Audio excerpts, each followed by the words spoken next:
Hey everyone, this is Scott King and JT Keating over at Zimperium. Thanks so much for joining us this morning or this afternoon, depending on what part of the earth you reside on. Today we're going to go a little bit about what we've seen in the mobile threat landscape for the first half of 2018. If you do have a question during the presentation, we're going to try and get to questions at the end of the presentation and answer any appropriate questions for the audience.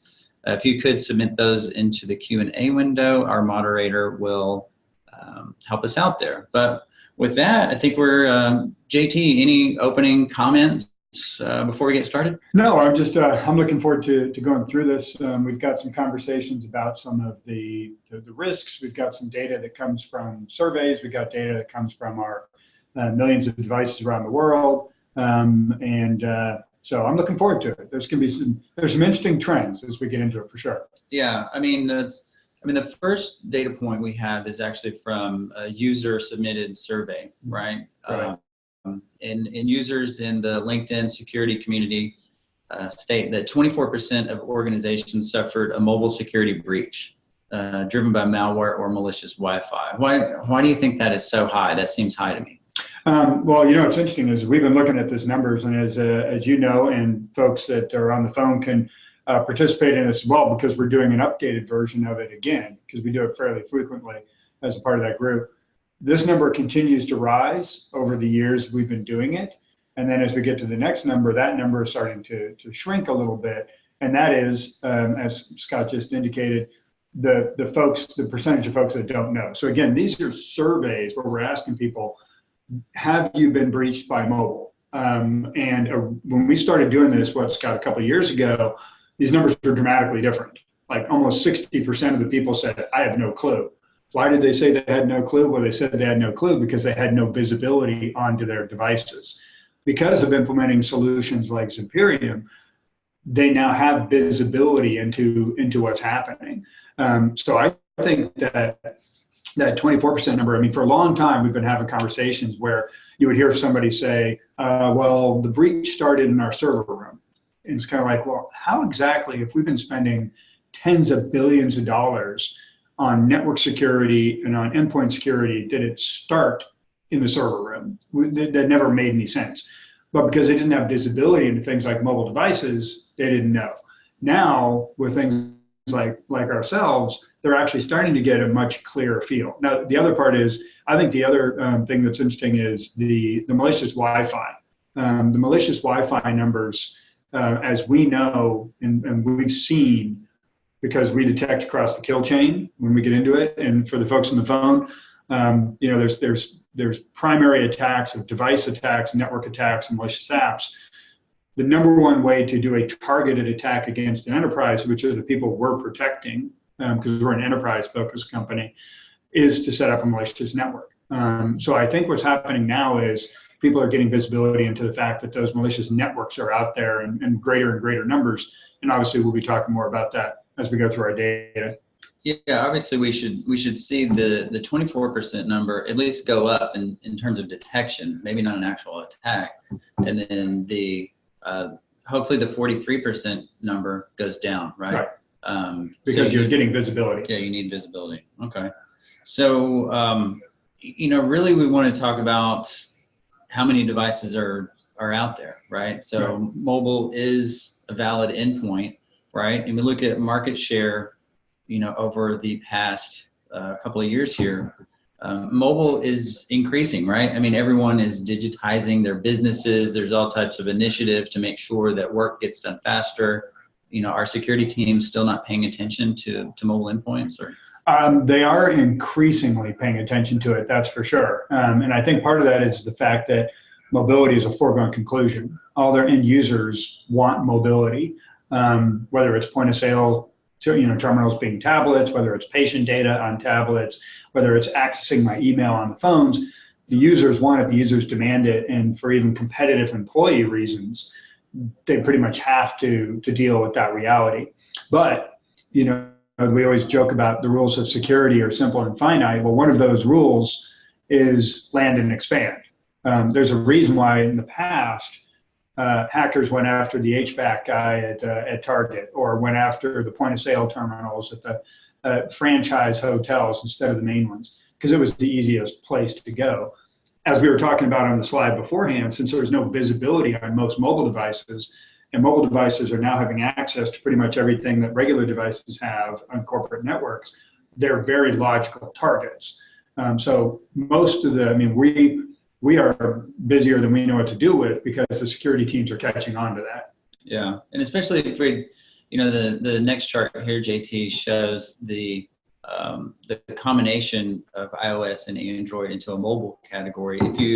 If you lump the top two operating systems together, it's 53% of the market share overall. So clearly, you know, we're spending time and money on producing, you know, systems and different apps to get more business done quickly. Mm-hmm. And security teams really need to catch up on, hey, this is, you know, this problem is not going away, right? Right. And I think the other thing that came in, and we'll be talking about bits and pieces of this, is that there was a perception that mobile operating systems have done some things that are advantageous from a security standpoint. For instance, the containerization of apps. Apps are not allowed to mess with other apps, in theory, which we'll talk about some of the breaks down into that. And then the operating system is hardened, and then particularly on the Apple side, they've done such a good job in vetting apps coming to the App Store. There was a perception that a lot of security people could rely on that they're secure anyway, so I don't need to waste my time with them. What we've seen is that's not the case. We've seen that platforms are platforms, and they become vulnerable, and guys can attack them in ways that break down some of those walls. And so now they're saying, okay, it's reality, and we have to deal with it. Yeah, it's chicken and the egg, right? Exactly. So mobile vulnerabilities, let's talk about this. So, you know, we mapped here over the years all the CVEs and some of the severity scores for the CVEs. I mean, as more and more of us, you know, obviously the market share is increasing. We're using more mobile devices, and more research is being done on the devices, the hardware, the chips, the apps. You know, the CVE scores continue to increase. What do you think 2018 has in store for mobile vulnerabilities? Yeah, it's interesting. Well, I mean, what we see, this is our projected number in terms of the total. We believe this is very conservative. We actually think it's going to be much higher, but that's based on what we've seen so far early in the year. One of the things we've noticed is that we, for instance, have given both Apple and Google a significant number of vulnerabilities. We've responsibly disclosed them to them this year, and they've accepted them. But what's been slow is how quickly that has then made its way back out through the patching process. And so we're projecting based strictly on how much was there in the first half of the year, and then therefore how much do we expect. But we actually think it's going to be higher than that, because we think that there's a bit of a backlog, that once that backlog gets kind of unlog jammed, that it's going to go up. I think the other thing that's interesting is that year over year, if you kind of look at it, to your point on the chart, we've seen an increase in the number of high severity CVEs as well. So not just the total CVEs, and we don't see any reason, based on the ones that we've disclosed and the severity ratings that we've been given, to think that it isn't going to, at least continue. So we're going to have the same percentage or more of 7+, which are high severity vulnerabilities in 2018. Yeah. It looks about half every year of the high severity CVE. So what are some of the things that have come out in the market so far this year? Yeah. So what we did here is we for the folks on the phone, we actually pulled out, I think it's like 4 of the many different ones that have come out over the year. The ones that have gotten in the first half of the year a little bit of attention, and the ones that are interesting. One of the things that I think is interesting across the majority of them is the fact that we mentioned that there's a couple of things on mobile to consider. One we haven't mentioned, and one that we have. The one we haven't mentioned is, and we're going to get to it in a little bit, is the patching process. I mean, one of the things in mobile is the user is the admin. So how quickly can you get patches out, et cetera? Because if you can't, then there's vulnerabilities. All right, so that's one. The related part is that one of the security benefits that they put into mobile was containerized apps, right? So in theory, every app is supposed to stay in its little container, and therefore they can't kind of cross-pollinate. What's interesting about 3 of the 4 examples we have here, in some way, shape, or form, are vulnerabilities either in the app or the devices themselves that break that containerization, that actually allow an app to be able to see what's in memory, for instance. Like here with Meltdown, the name actually comes from melting down the barrier between the apps and, in this case, the operating system. When we get into a couple of the others, it's app to app sometimes, where they're taking advantage of memory problems.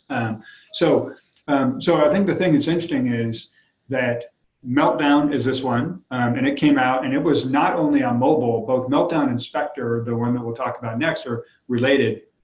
They were on literally every, as it says here on the slide, every Intel processor since '95, and also including ARM and some of the rest of them. So in this case, it broke down that isolation between the two. And subsequently, this has been patched by both Apple and Android.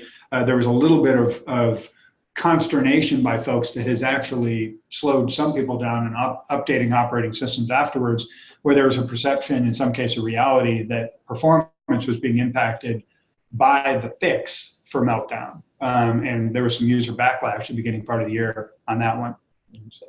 So user backlash, I would rather have speed than security. That's interesting. Yeah, I think that's the perception. Spectre was related to Meltdown. And in this case, what they ended up doing was the fix for this one, as it was going app to memory, was mostly a browser-based fix. This one really had to do it. So Apple's fix had to do with Safari, for instance. So that was kind of how they went about fixing this. It's one of the things to note is, as you kind of roll through each one of these things, again, the fundamental, because in general apps are containerized and the operating system is hardened, the number one objective of hackers on mobile devices, when I go back to the laws of security are simple and finite, the number one objective for them is to remain persistent, no matter what device they're going after.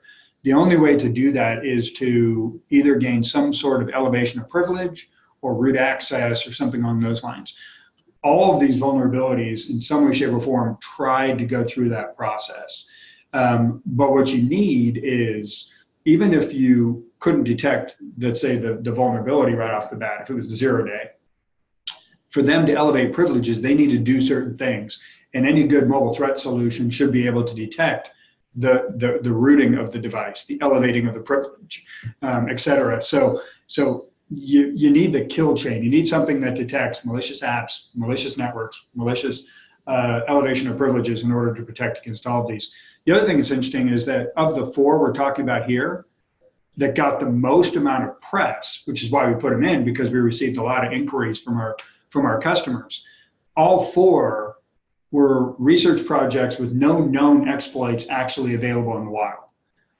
So we know that these things are possible, but we also know that the ones that are getting the most press are because the researchers are trying to get the most press. So part of the reason I say that is as a cautionary tale to folks that are listening, that you should learn from each one of these things that come out. But if you're hearing about it, that's probably not where the sky is falling.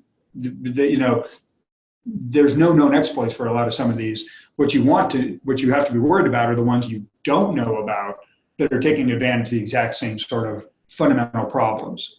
Yeah, that makes sense, because if I know about it, obviously it's getting attention, it's getting fixed. Interesting that none of the 4 that we're talking about were from known exploits. It was just research. The guys just, happened to find a little nugget, I guess. Yeah, with those. But then we moved to this one, and this one got a little bit of pub recently. Again, this is one of those ones that breaks the isolation between the user applications and the operating system. Same fundamental concept, because what you're seeing is the bad guys are going, okay, how do I get into the operating system? How do I elevate privileges, et cetera? But unlike the others, to your point, this one is actually a variant of a thing called Rowhammer, which is a well-known hardware vulnerability, which back when Drammer was one of the first users of that whole thing. So Rampage came out, and again, is basically a variation of that whole thing. It's again melting down the apps to the operating system in order to elevate privileges. Just like Drammer, Rampage, solutions like ours will have no problem detecting. And then, you mentioned to elevate privilege, and earlier you said remain persistent, because basically these guys are trying to use the devices for surveillance, right, to gather more data, right? So in essence, it's almost like a Trojan horse, right? If I can compromise one of these things through any number, then I gather more data. Maybe I sell that data. What do they do with the data?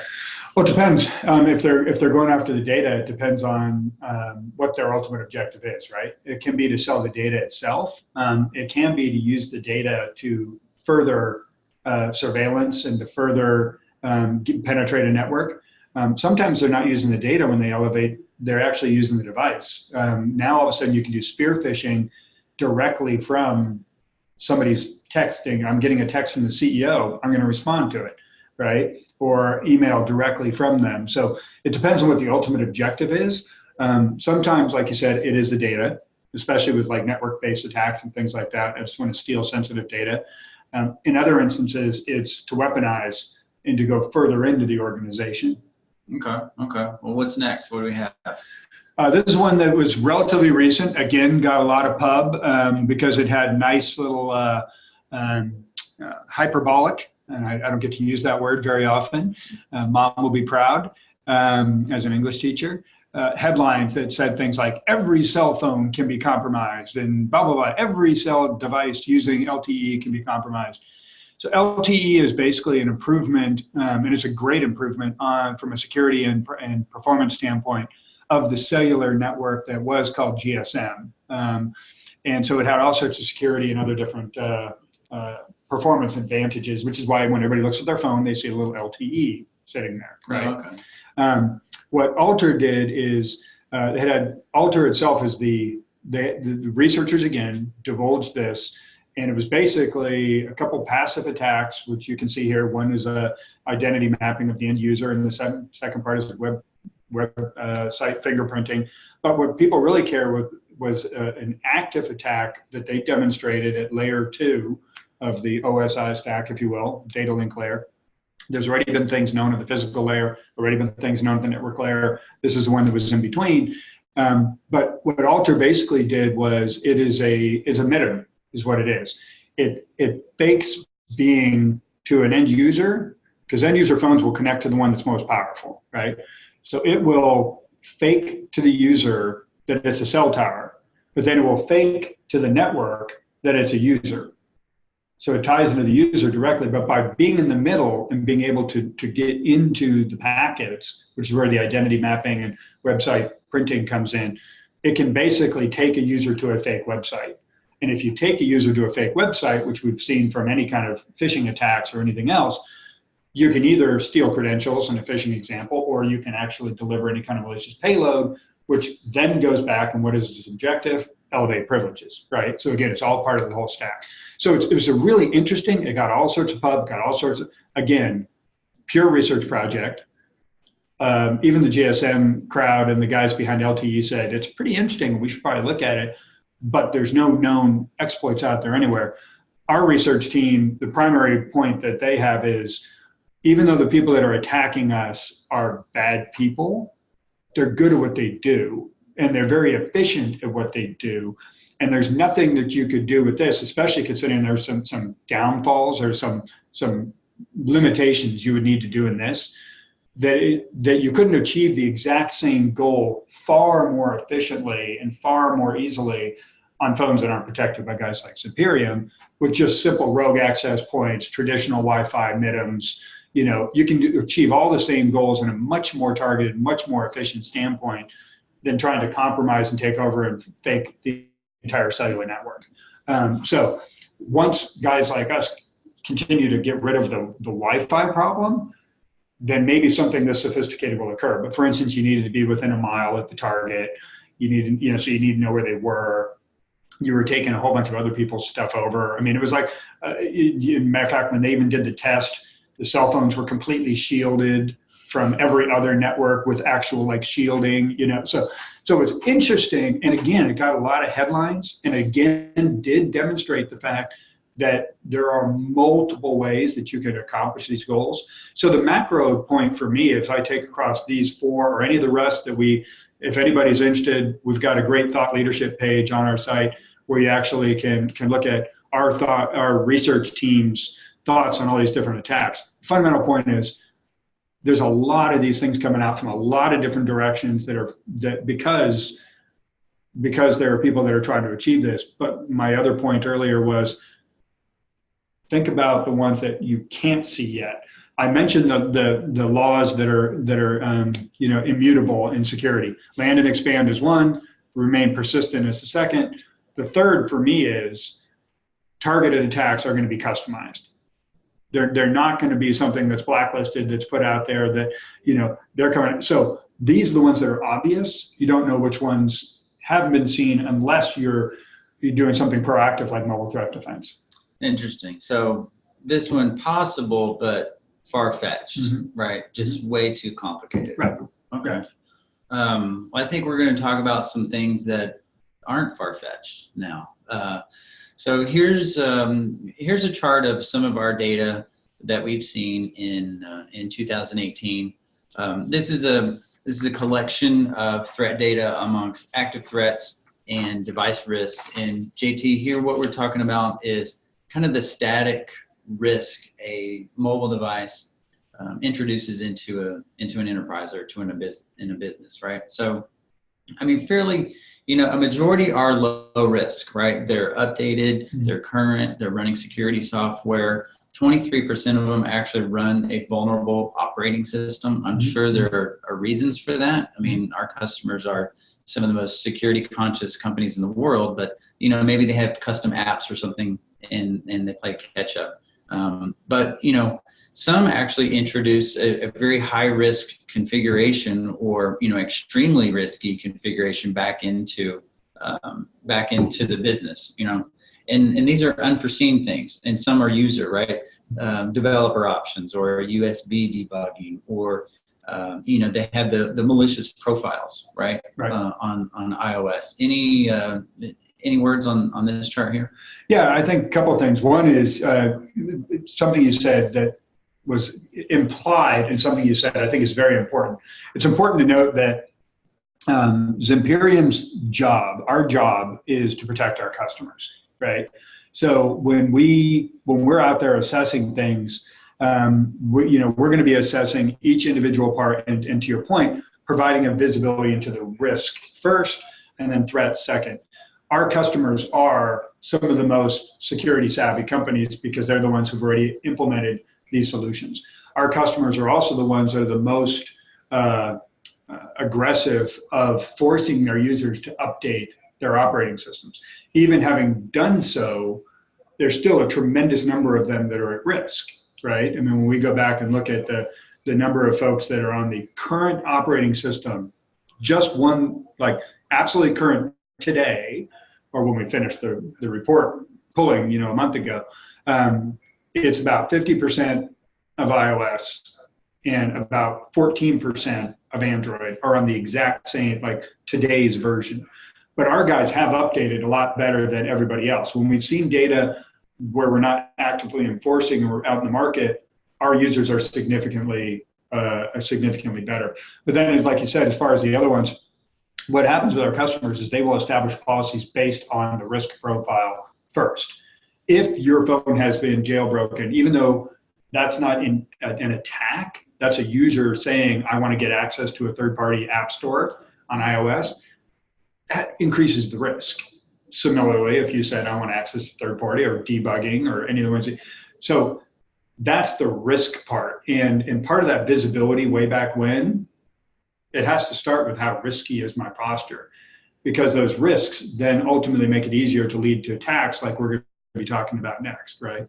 Yeah, and overall, if you lump everything together, 38% of the devices introduce some level of risk, and not all of our customers have EMM packages, right? So they can't really manage the update automatically, right? So for privacy reasons, some customers just choose not to do that. Right. Multinational companies, things like that. So, if you don't really know, what your risk posture is, then you can't really, properly defend yourself or, calculate your risk. Right. Well, and I also think this fits into the category of, if you talk to most auditors outside of mobile or any place, whether it's HIPAA or PCI or GDPR or NERC or any of them, what most auditors care about is your trajectory, right?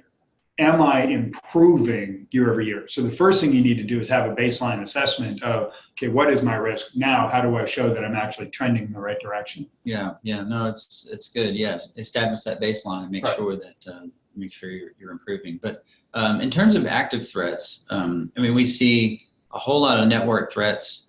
Nearly 30% of all the threats that we're looking at are over the network, right? So app threats, very small percentage. Some devices don't see a threat at all, right? During the period, but 31% of all the devices detect at least one threat, right? What is that high? Is that low? Any comments on 1 out of 3 devices seeing a threat? Yeah, to me, I was a little surprised at the number. It felt a little high until we really dove into the data. But once we dove into the data, we understood it. And I think honestly, what it has to do with is the fact that our instrumentation is now better. Now, one of the things that we can say is, and we talk about this in the report, there's different thresholds of what is super risky as a threat versus so like there's a difference between an active MIDM attack or a rogue access point that is obviously exfiltrating data, or trying to, because we stop it, versus one that's surveillance only, right? There's different threat levels, which kind of increases the score a little bit. So the aggregate number to me was kind of surprising until we got down to it and realized, half of this practically, like we said, was a network attacks and things on those lines. So when you break it down, it actually starts to make sense. Okay, so of all the threats, how do they break down, right? So you mentioned the network attacks. 64% of the attacks that we saw in the period were MIDM attacks, right? So that seems like a big number. It's more than half. A lot of people using unsecured Wi-Fi networks. That is understandable. Everyone does that. Your devices are hungry for power and for connectivity, so they're going to connect. Suspicious app, fairly low. We get a lot of questions about app this, app that, App Store, Google Play. 4% of those threats were suspicious apps, and then the rest rogue access points. That's scary, in terms of who is trying to spy on users, or who is trying to gather data on enterprise employees as part of, like you said earlier, they have an objective, right? We don't really know what that objective is, but our job is to secure the endpoint because they're easily surveilled. Right. So I have a few points on this. The first one is when we go back to, again, to make sure everyone is following along, we said, that 31% of these devices had detected some form of a threat. Then you take that 31% and you say, okay, what percent are the different attacks within that, right? Unsecured Wi-Fi network, some people might say, well, is that really an attack? Okay, and you can debate that back and forth. We wanted to provide the data so that people can make their own decisions about that, right? But if I was saying, if I'm just a hardcore security guy, I'm like, look, unsecured Wi-Fi, big deal. It's not really that big of a deal, so it's fine, right? Still a big number. So, you're still taking over 2/3 of that 31%. It still means a lot of these devices are getting attacked, right? So that's kind of point one, So we want to provide the data. You make your own decisions about it. Second thing is that, again, our job is to protect our customers. So our job is to protect our customers, and the number one way of delivering a targeted attack, which is the people that we're protecting, is a network attack. I'm going to sit there in the network, I'm going to surveil it, I'm going to do a MIDM or a rogue access point, and then when I find somebody from that corporation that I'm targeting, then I'm going to deliver some kind of an exploit to be able to elevate privileges, right? it is possible that somebody might go out and download a malicious app, but that's not targeted. But the reason I'm saying that is you'll notice on this chart that device exploits are not a high number. We've got another set of data that we're going to be rolling out that comes from a broader cross spectrum that comes from an application that doesn't have remediation built in. So it's a clear, pure snapshot, and the numbers flip. Device compromises, device exploits, elevation of privileges become the predominant because that's the goal, right? These are customers that are being proactively protected, and we're going to stop any attack at the first step. First step is a targeted attack, is a network attack. We stopped it. That's why the network shows up so high here. I don't want people to leave, though, thinking device exploits are not a problem, because the reality from this other market data we're going to show you guys in a few weeks flips that and shows across millions and millions of data devices, device exploits in those environments that have not been proactively being protected is the predominant attack. Yeah, that's interesting. You know, in our first slide, we said 24% have realized a mobile breach, right? That would not be in our data set, right? Because we're stopping the attack much further in the kill chain. Right. So it's a good point. Yeah, I'm excited to see that other data too. So you know, collectively, the network is the primary mechanism for delivering whatever I'm trying to deliver, right? More than likely, somebody's trying to steal some type of information in a larger attack, right? 66% of all the attacks that we see are rogue access points or over the network. Pretty scary stuff, right? Interesting. You read a lot online about the app stores and the apps. Only 4% of the threats are suspicious apps or malware in our sample. Mm-hmm. Yeah. Interesting, right? You know, 80% of the apps that were considered malware actually were scanning the internal corporate networks, or at least had access to, right? There's no way a mobile device should be scanning inside looking for open ports. Right. Yeah. I think the 4% number to me is not surprising, despite, again, there's an awful lot of people that have businesses that are built on saying that malicious apps are the end all be all, but they're not. You know, they are for fraud, you know, so I don't want to minimize them. You know, if you're a financial institution or retail, we're seeing some pretty interesting things like BankBot, which can legitimately have fraud implications. But for the majority of corporations and government agencies, malicious apps by themselves are not the major issue, except for, as you were saying, any malicious app that is scanning the internal network. Like we had one instance down in Australia last year where the scanning, as soon as that app got on, what it did is it started scanning for specifically versions of Windows that were known to be susceptible to WannaCry. So it was literally saying, okay, which networks might I be able to now, which parts of the network, devices on the network that I'm on, can I send WannaCry to? And that's a real problem. Yeah, that you know, definitely was, you know, as we talked about earlier, using the mobile devices for other information for a larger attack. So the WannaCry is a good example. But let's tell a story of a Zimperium customer that was actually commuting to and from work on a chartered bus, right? So we had a customer find a rogue access point that was actually spoofing the Wi-Fi that was available on this bus. And this bus is being used in the Bay Area, shuttling people to and from the valley, right? So pretty scary stuff. So clearly somebody was at least nearby this bus, following the bus, you know, trying to grab some type of intellectual property. From some of the most important companies in the valley, in the country, in the world. Right. So yeah, if you're providing a chartered bus service to your employees, you're a pretty big company and you probably have a little bit of cash on hand to provide that type of service, right? For employee morale, for timing, and really they supply the Wi-Fi on here, so the guys will work. Yeah, right? It's productivity. So they'll work, right? So someone was actually following this bus or nearby, like I said, and a Zimperium customer actually picked up, hey, this Wi-Fi is being spoofed, get off. That's pretty scary stuff. Yeah, absolutely. I mean, you think about the ramifications. Like we said, especially considering the intellectual property and considering the fact that these guys are walking in, to just go back to the point we were making a minute ago about weaponizing, scanning internal networks.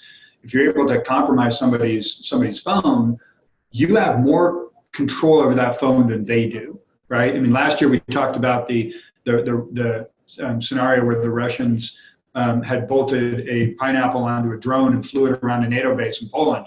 This is on, CNN, USA Today. This read this out last fall. 4,000 soldiers' phones were compromised. Cameras were turned on. Troop movements were there. I mean, it was like all that stuff.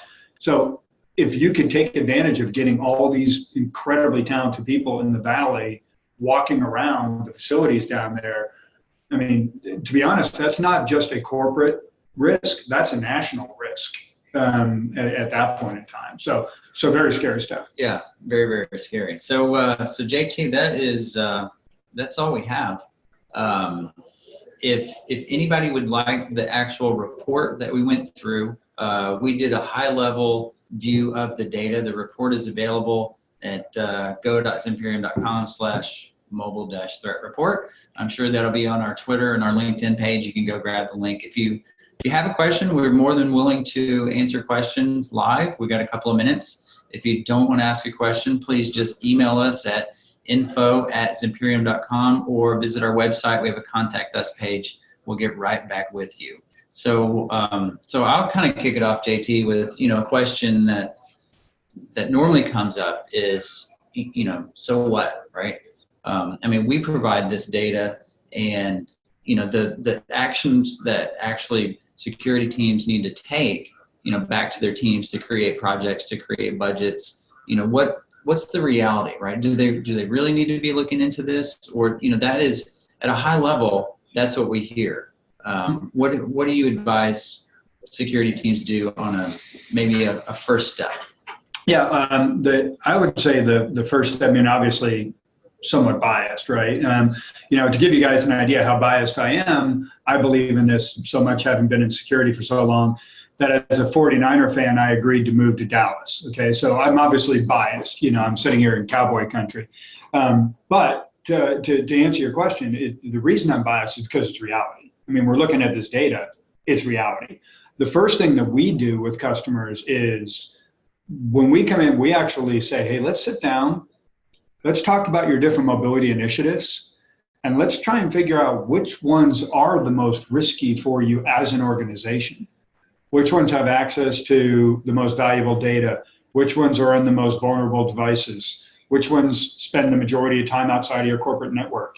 So the first thing I would do is A, get educated, and then B, which obviously things like this help with, and so does our threat page we've got on our site and stuff. So get educated, and then B, pull in somebody that will actually not hammer you over the head with a product right off the bat, but spend some time consulting with you and say, what is it that we're trying to accomplish? What are you worried about?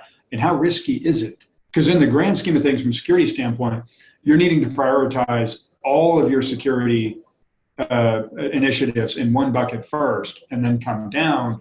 We actually like to work with people to figure out where it fits in. But chances are, I mean, given the numbers, given the access, you have to do something. And that something should be, at a bare minimum, give visibility. Put something out there so you can get visibility. And like I said, we like to do it in the context of what are your riskiest initiatives first, and then kind of go from there. So we have another question that came in, and it said, what are the preventative actions Zimperium provides on mobile device when the threat is found? So a great question, by the way. So when we actually go out, we have one engine, it's called Z9. And it's a machine learning detection because, as I mentioned, you need to be able to detect customized attacks. That engine can be deployed out on device. We do 100% of our detection on device.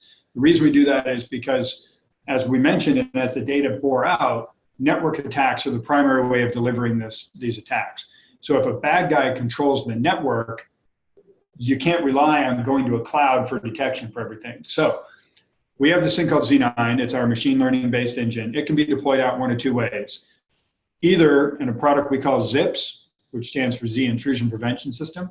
It's basically next generation antivirus for your device. If you're trying to protect the device and the data that's on that device, then you roll out ZIPS. It's got a user interface. It has user notifications when things are detected. And then the other way we deploy out is if you have a mobile app, we can put it directly in a mobile app with a software development kit that we have called Z-App, which stands for Z in-app protection.